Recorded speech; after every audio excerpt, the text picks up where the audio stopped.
How many of you either have a job or plan on getting a job sometime soon? I'm gonna safely assume everyone here, because unless you plan on paying for things in life with hugs and nice words, you're gonna need money. In order to get that money, you're gonna have to get a job. In order to get that job, you're gonna have to do an interview. So today, I'm gonna teach you how to do just that, how to properly attend an interview.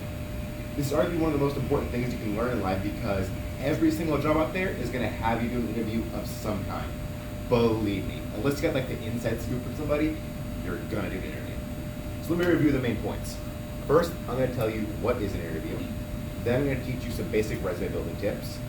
Then what you should do before an interview. And then finally, what you should do on the actual day of the interview. So, what is an interview exactly? Well, according to dictionary.com, it is a formal meeting in which one or more people consult, question, or evaluate another person. What this basically means is that you're being kind of graded and judged on your character and your knowledge of the field that you're going into. Now for the fun stuff, resume building.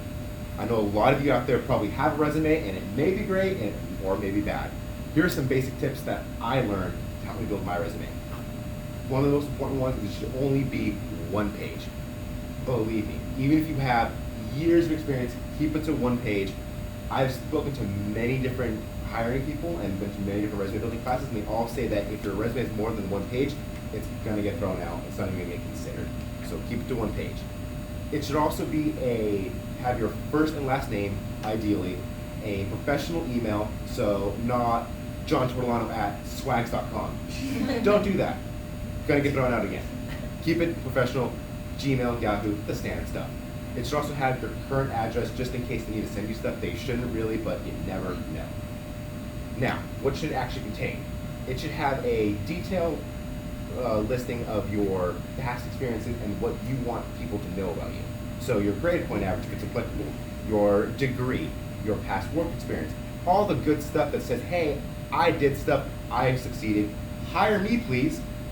Now, congratulations, they looked at your resume and they liked it, you got an interview. What should you do now? First thing is save that date.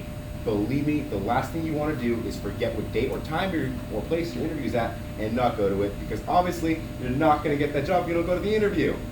So, write it down somewhere where you're not going to forget it, or like put it in your phone, something like that.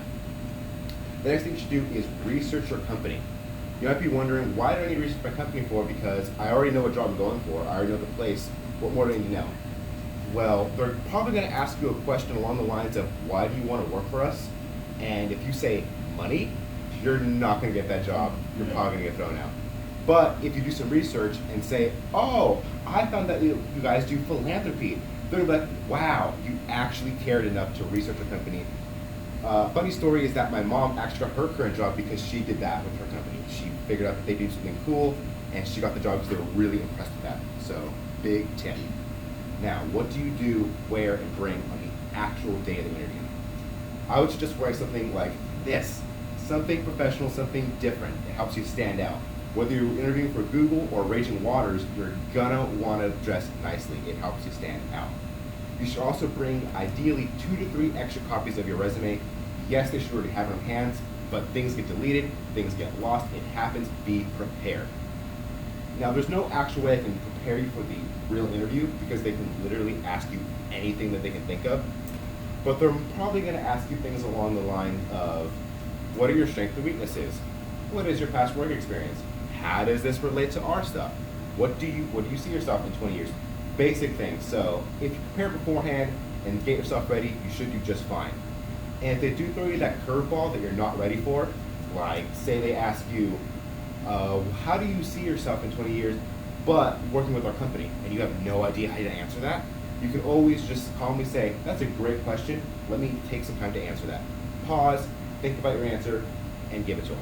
Now don't ever take 10 minutes to answer a question. That's bad. It should make you going for way too long, and you're gonna look bad. But if you follow these basic tips, you'll do just fine.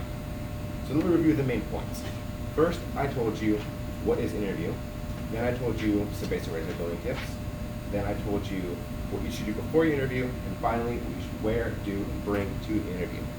But if there's anything that you can take away from this, it's that if you get that interview, it's a great thing, and you should be ready and be proud of yourself, because they have literally thousands, if not more, applicants, and they chose you and a select other few to say, we believe that you'll be a good fit. So be confident, trust in yourself, and nail the interview. Thank you. All right.